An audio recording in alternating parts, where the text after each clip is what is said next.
El ejército israelí informó hoy de la muerte de 8 soldados en combates cuerpo a cuerpo con milicianos del movimiento chiita Hezbollah en el sur del Líbano. Son las primeras bajas desde que sus tropas entraran en territorio libanés en la madrugada del martes. Según la prensa israelí, al menos 5 soldados resultaron heridos. La milicia islamista confirmó por primera vez estar combatiendo contra el ejército israelí en territorio libanés.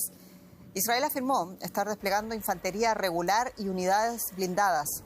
Además, volvió a bombardear el sur de Líbano y la capital Beirut para detener los ataques transfronterizos. Hezbollah reivindicó el lanzamiento de misiles contra la ciudad de Haifa en el norte de Israel.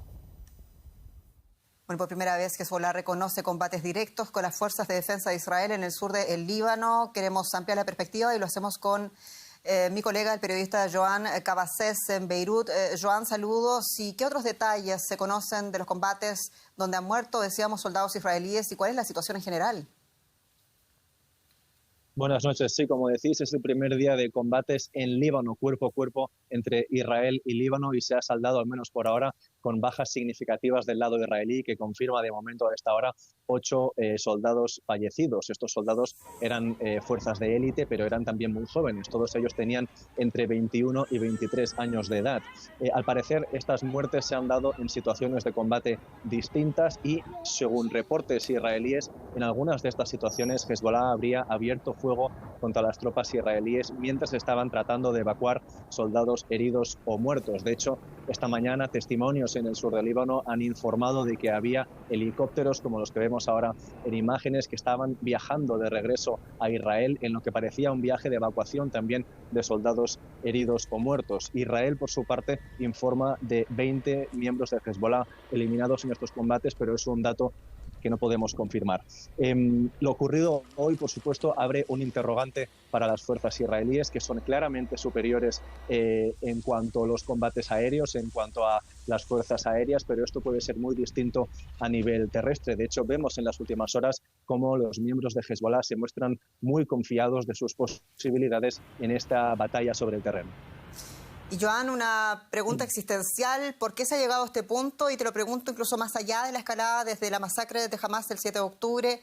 ¿Qué pasó con esa resolución de la ONU tras la guerra en 2006, donde no solo se llamaba al desarme de Hezbollah, sino también al resguardo de esa llamada línea azul por parte de las llamadas fuerzas provisionales de la ONU?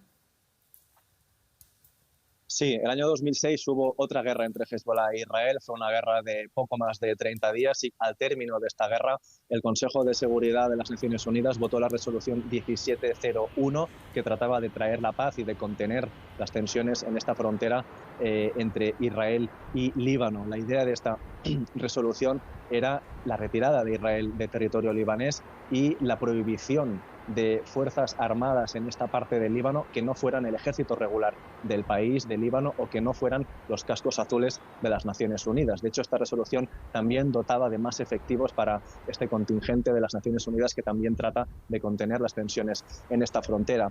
Pero casi 2 décadas después, la realidad es que esta resolución no ha contentado a nadie. Es decir, los israelíes están frustrados porque ven evidente que Hezbollah continúa armado en esta parte del sur del Líbano, en incumplimiento claro de esta resolución, y los libaneses están también frustrados porque perciben que en momentos de ofensivas israelíes como la que estamos viendo estos días, perciben una cierta dejación de funciones por todo aquello relativo a las Naciones Unidas, incluyendo estos mismos cascos azules, con lo cual vemos como la buena intención de esta resolución, insisto, casi 2 décadas después, sigue sin acontentar a ninguna de las dos partes y sigue sin frenar estas tensiones bélicas.